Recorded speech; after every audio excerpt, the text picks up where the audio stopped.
If you stood on Commercial Street in Boston's North End on the chilly morning of January 15th, 1919, you would have smelled something strangely sweet. It was a heavy, cloying scent that clung to the damp winter air, the kind of aroma that usually signals a grandmother's kitchen or a candy shop. But this was no kitchen. This was a bustling industrial district, a place defined by iron, soot, and the relentless noise of progress. Dominating the skyline was a rusted steel giant, a storage tank so massive it seemed to swallow the nearby tenements and warehouses. To the locals, it was just a landmark, a looming presence they had grown used to. They did not know that within minutes, that sweetness would transform into a suffocating, unstoppable force of nature that would rewrite the history of their city. This was not a fire, and it was not a typical flood. This was the beginning of the Great Molasses Flood, a disaster that remains one of the most bizarre and terrifying events in American history. To understand how a tidal wave of thick syrup could level a neighborhood, we have to look back at the hubris, the corporate greed, and the catastrophic haste that built the monster in the first place. In the early 20th century, molasses was far more than a simple sweetener for pancakes or beans. It was the vital lifeblood of several massive industries. Two primary factors drove the demand for this sticky substance: war and alcohol. The United States was in the final throes of the Great War, and industrial alcohol, distilled from fermented molasses, was a critical component in the manufacturing of smokeless powder and various explosives. Simultaneously, the dark shadows of Prohibition were lengthening across the nation. The 18th Amendment had been proposed, and states were rapidly ratifying it. Distillers were caught in a frantic, desperate race against the clock to convert as much molasses into rum and industrial spirits as possible before the federal law slammed the door shut on their profits. This was the high-pressure environment in which the United States Industrial Alcohol Company, through its subsidiary Purity Distilling, decided to construct a massive storage tank right in the middle of the densely populated North End. The man chosen to oversee this project was Arthur Gell. Gell was a treasurer for the company, an accountant by trade, not an engineer or a builder. He had no background in metallurgy, structural integrity, or large-scale construction. His primary mandate from the corporate office was not safety or longevity. It was speed and cost efficiency. When the blueprints were drawn up, they were rushed through without proper review.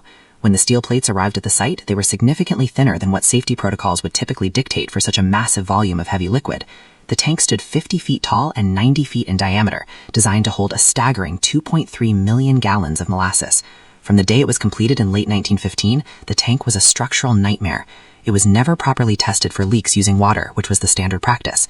Instead, Gell ordered it filled with molasses immediately. Almost instantly, the steel giant began to groan, vibrate, and weep. Isaac Gonzalez was a man who knew the tank better than anyone else in Boston. He was a laborer for Purity Distilling, and his daily duties often required him to work near the base of the steel behemoth. Isaac was terrified of the structure. He noticed that the seams were constantly leaking, dripping thick fluid onto the pavement. Molasses would seep out from the rivets in the joints, trickling down the dark sides in sticky ribbons. The neighborhood children would often come by with sticks to scrape the syrup off the sides of the tank for a free treat, unaware of the danger. Isaac repeatedly reported these leaks to his superiors, but the response he received was chillingly dismissive. Instead of repairing the failing structure, the company simply ordered the tank to be painted a dark shade of brown. The logic behind this decision was as cynical as it was dangerous. If the tank was the same color as the molasses, the leaks would not be as visible to the public or inspectors. Isaac Gonzalez could not sleep. On several occasions, he claimed he could actually hear the tank breathing or growling. As the internal pressure of the millions of gallons shifted, the metal plates would groan and the rivets would pop. He was so thoroughly convinced the tank was going to collapse that he began sleeping fully clothed, ready to jump out of bed and run at a moment's notice. He even kept a horse and buggy stationed nearby to facilitate a quick escape. His warnings continued to fall on deaf ears. The company saw only the millions of gallons of profit sitting inside that steel drum. They refused to see the structural fatigue. They refused to acknowledge the way the rivets were being strained to their absolute breaking point by the sheer weight of the viscous liquid, which is approximately 40% denser than water. January 15th, 1919 brought a strange shift in weather. Just 2 days prior, Boston had been gripped by a cold snap. But on Wednesday morning, a warm front pushed through the region, raising the temperature to 40 degrees Fahrenheit. This rapid thermal expansion was the final straw for the weakened steel. Inside the tank, a fresh shipment of molasses from the Caribbean, significantly warmer than the older stock, had recently been added. The mixing of the warm and cold molasses, combined with the external temperature swing, caused the internal gases to expand and the pressure to spike violently. At approximately 12:40 p.m., the North End was buzzing with its usual midday activity. Workers were sitting down for lunch, children were playing near the freight yards, and the nearby Engine 31 firehouse was quiet. No one noticed the groaning of the steel. Then came the sound. Witnesses described it like machine gun fire, a rapid-fire succession of bangs that echoed through the narrow streets. These were the steel rivets, unable to hold the massive pressure any longer, shearing off and flying through the air like bullets. The ground began to vibrate with a low-frequency rumble that quickly grew into a roar. Suddenly, the steel plates gave way. The giant tank did not just leak, it disintegrated with explosive force. The energy released was equivalent to a massive bomb going off. 2 million gallons of molasses, weighing over 12,000 tons, were suddenly unleashed upon the city. In an instant, a 15-foot-tall wall of dark, sticky death surged outward. It was not a slow crawl. It was a violent wave traveling 35 miles per hour. It smashed into the elevated railway tracks, tearing down steel girders as if they were made of toothpicks. It leveled houses, crushed horses, and swallowed people whole before they could even scream. This was the horrific moment the North End changed forever, and the true nightmare was only just beginning. The initial impact was not merely a deluge of liquid, it was a kinetic assault of unimaginable mass. Because molasses is approximately 40% denser than water, the 15-foot wall did not flow around obstacles so much as it pulverized them. At the corner of Commercial and Copp's Hill, the paving department yard was the first to experience the full brunt of the physical impossibility that was a cold-weather tsunami. The buildings there, constructed of sturdy timber and brick, were not simply flooded, they were sheared from their foundations. The city's scales, used for weighing heavy freight, were tossed like coins into the churning brown surf. In this moment, the North End was transformed from a bustling industrial hub into a chaotic debris field where the laws of physics seemed to have been suspended in favor of a terrifying viscous momentum. Directly in the path of the surge sat the Engine 31 fire station. Inside, several firemen were relaxing between calls, some playing cards while others prepared for the afternoon's duties. They heard the roar, a sound many survivors later compared to a low-flying express train or a continuous peal of thunder, and had only seconds to react.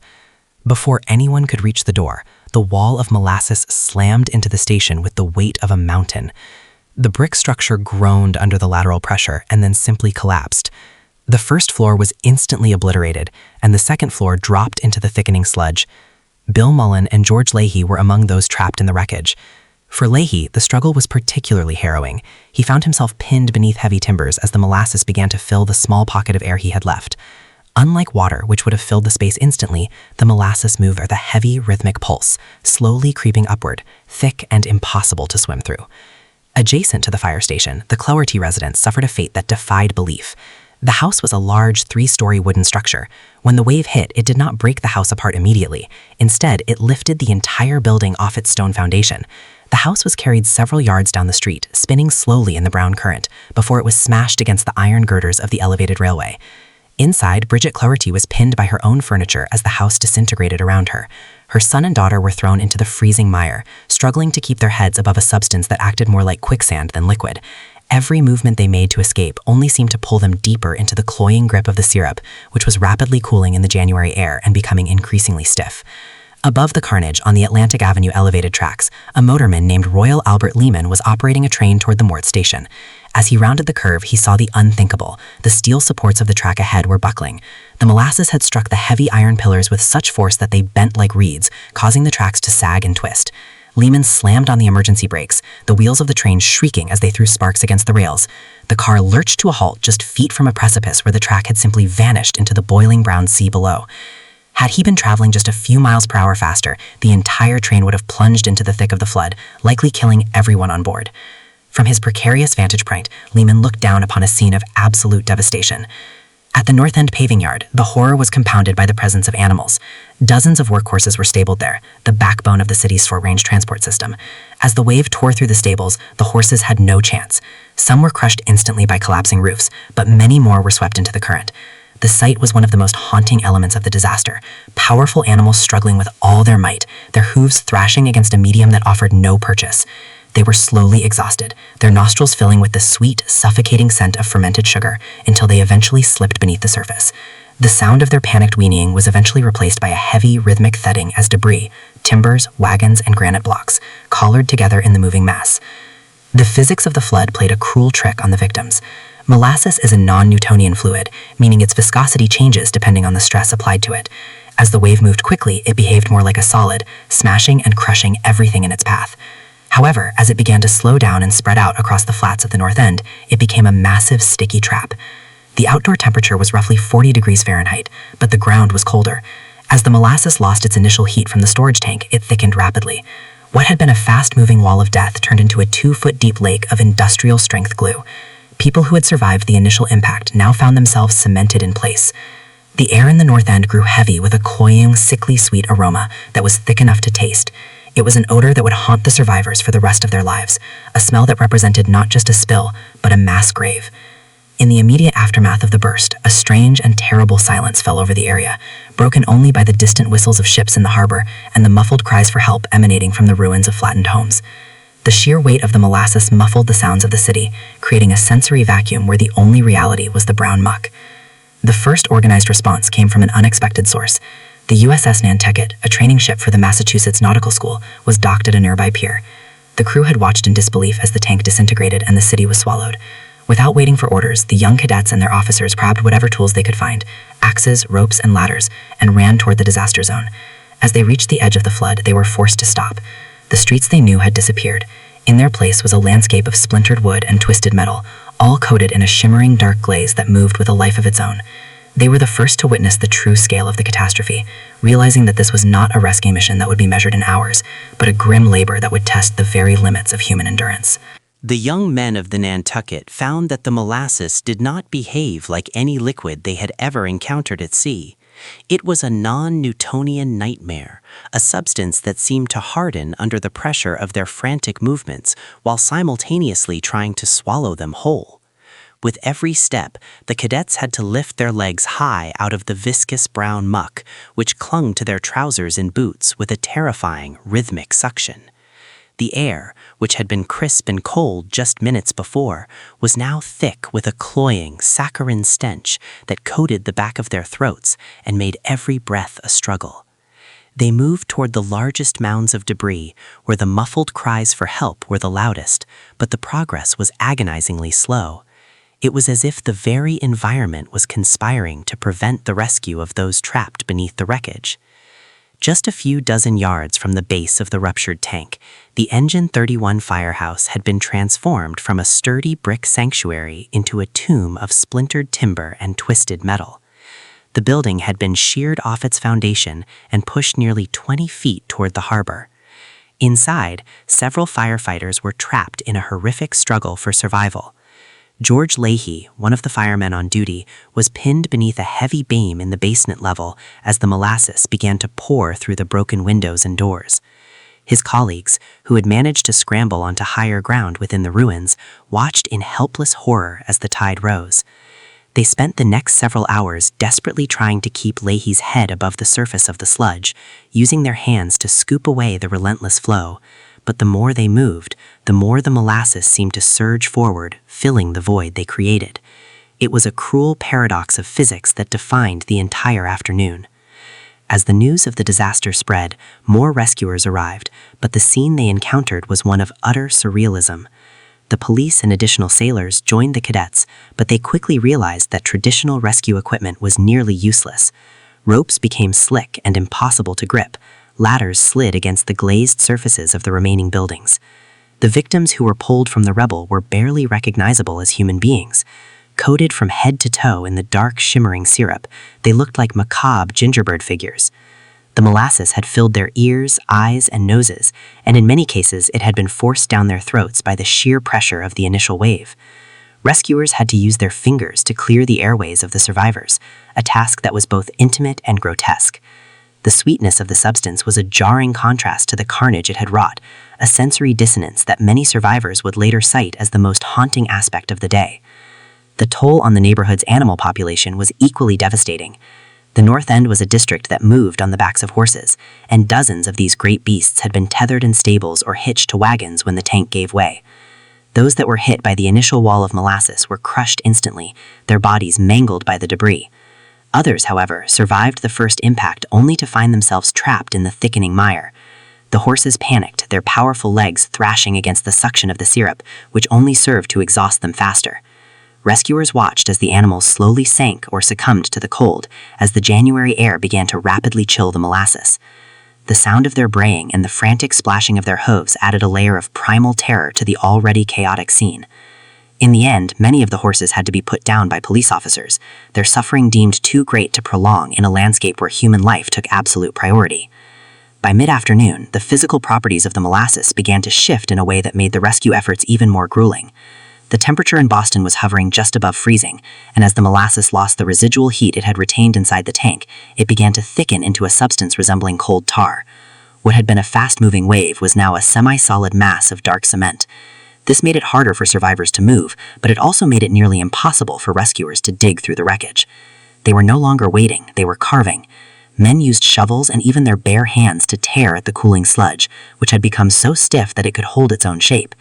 Every piece of lumber or metal they uncovered was fused to the ground by the sticky bond, requiring multiple men to pry a single plank loose.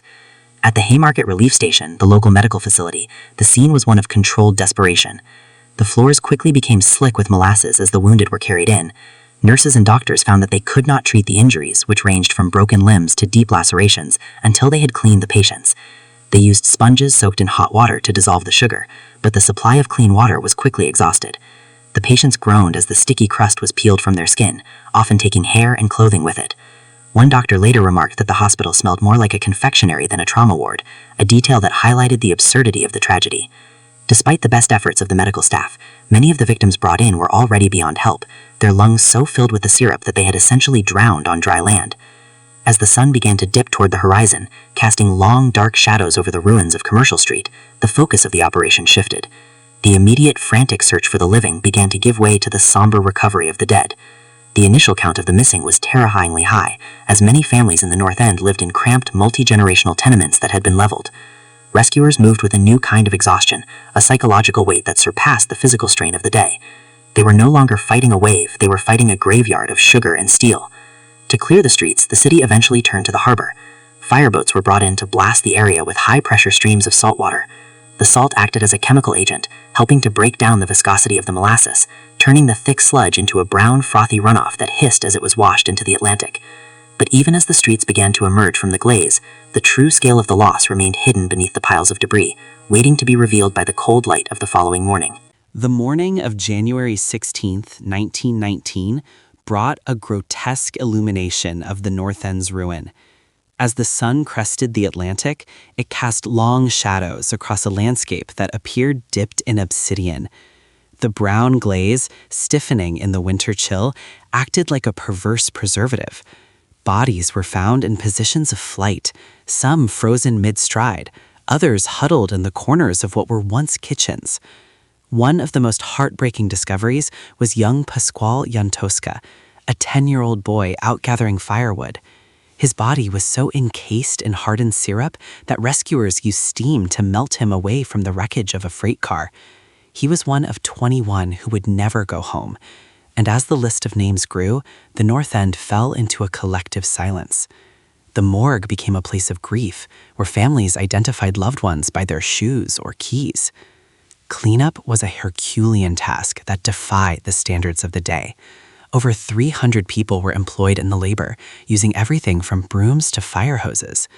The molasses had seeped into every conceivable crevice. It was in the floorboards of houses, inside the gears of the elevated railway's engines, and deep within the upholstery of streetcars. For months afterward, anyone who walked through the North End tracked the sticky residue back to their own homes. The Boston subway system became famously sweet-smelling as the boots of thousands of commuters transferred the syrup from the pavement to the wooden slats of the train cars. It was said that a man's occupation could be identified simply by the brown ring around his ankles. The harbor remained a murky, discolored mess for weeks, a biological anomaly where saltwater struggled to reclaim the sheer volume of sugar thrust into its fragile ecosystem. As the physical mess was scrubbed away, the legal mess began to fester. The United States Industrial Alcohol Company mounted a defense as cynical as their construction methods were negligent. They did not point to temperature fluctuations or structural integrity. Instead, they pointed to the volatile political climate. This was 1919, the height of the Red Scare. Anarchist bombings were a genuine fear, and just months later, mail bombs would target prominent officials. USIA lawyers argued that the tank had been sabotaged, blown up by radicals seeking to destabilize industrial infrastructure. It was a convenient narrative that shifted the blame from corporate greed to foreign agitation. They claimed an internal explosion ripped the rivets outward, a theory that ignored physics but played well in headlines. They hired experts to testify about traces of a fuse, though no such evidence was ever produced in a verifiable way, leaving victims without answers. The resulting legal battle, Dorothy Abbott versus United States Industrial Alcohol Company, became a landmark in American jurisprudence.